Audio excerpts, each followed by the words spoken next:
बिस्मिल्लाहिर्रहमानिर्रहीम। आज का हमारा टॉपिक है मेजर ऑफ सेंट्रल टेंडेंसी। अब ये मेजर ऑफ सेंट्रल टेंडेंसी क्या होती है?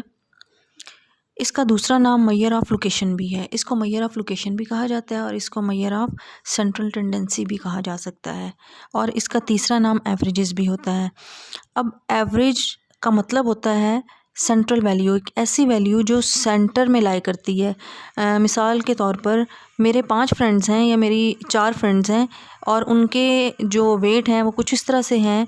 पहली फ्रेंड का वेट है 61 kg, दूसरी का 62, थर्ड का 59 kg और फोर्थ का 58 kg है। अब मैंने उनका एवरेज वेट फाइंड करना है। अब मैं क्या करूँगी कि इन सब को ऐड कर दूँगी और 4 पे डिवाइड कर दूँगी। उससे मुझे जो वैल्यू मिलेगी वो राउंड अबाउट 60 kg के करीब होगी। मतलब ये कि मेरी जो 4 फ्रेंड्स हैं उनकी जो एवरेज निकली है, एवरेज वेट निकला है वो 60 kg है। हालांकि यहाँ पर कोई भी एक ऐसी वैल्यू नहीं है जो 60 को रिप्रेजेंट कर रही है, लेकिन जब हम इन सब को ऐड करेंगे और टोटल नंबर्स पे डिवाइड कर देंगे तो वो हमें एवरेज वेट देगा।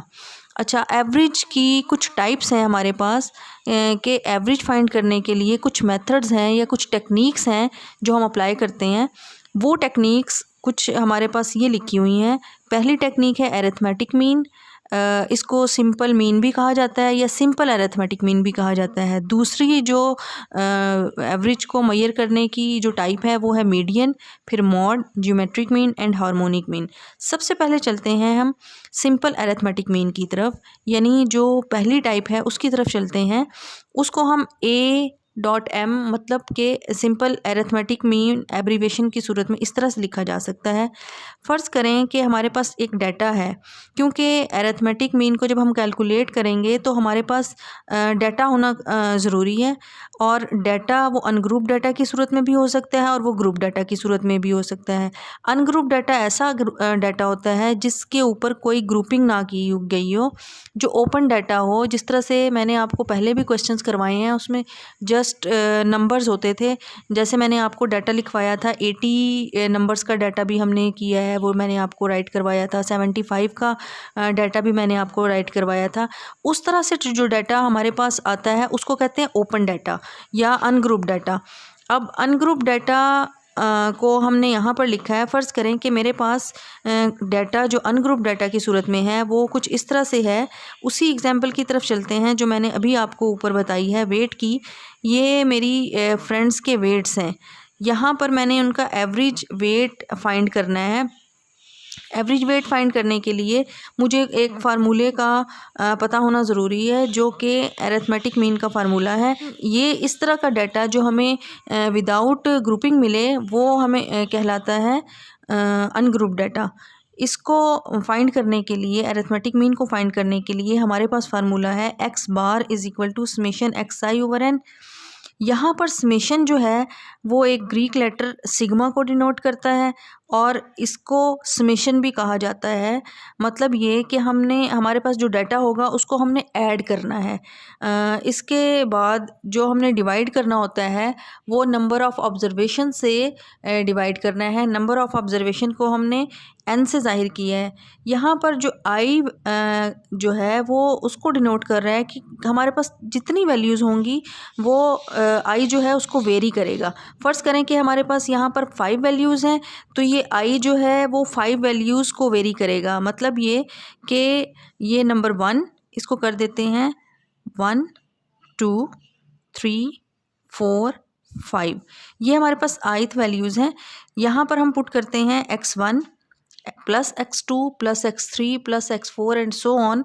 अगर हमारे पास n वैल्यूज़ हों तो n लिखेंगे। अब चूँकि हमारे पास 5 वैल्यूज़ हैं तो हमने ये 5 वैल्यूज़ लिखी हैं 61 plus 62 plus 58 plus 59 plus 60 divided by 5। यानी वो नंबर्स जितने हमारे पास हैं वो टोटल 5 हैं।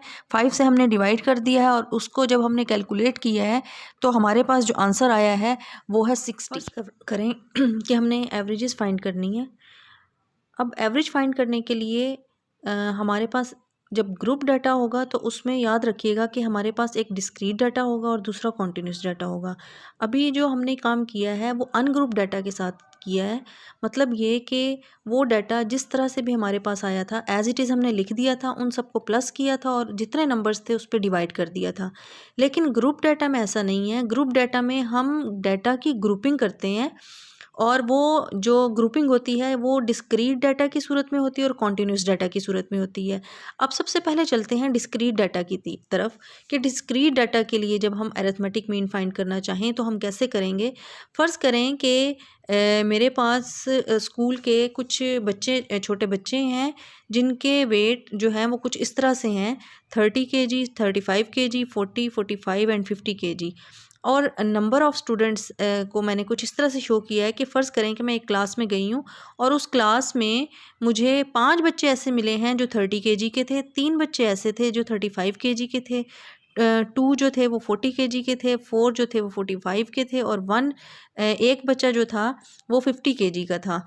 अब यहाँ पर ये मैंने बना दिया है डिस्क्रीट डाटा। अगर इसी को मैं अनग्रुप डाटा की सूरत में लिखती या जिस तरह से हमने पहले काम किया है उस तरह से लिखती तो वो मैं कुछ इस तरह से लिखती कि मैं एक क्लास में गई, मुझे 5 बच्चे 30 केजी के मिले, 1 2 3 4 5।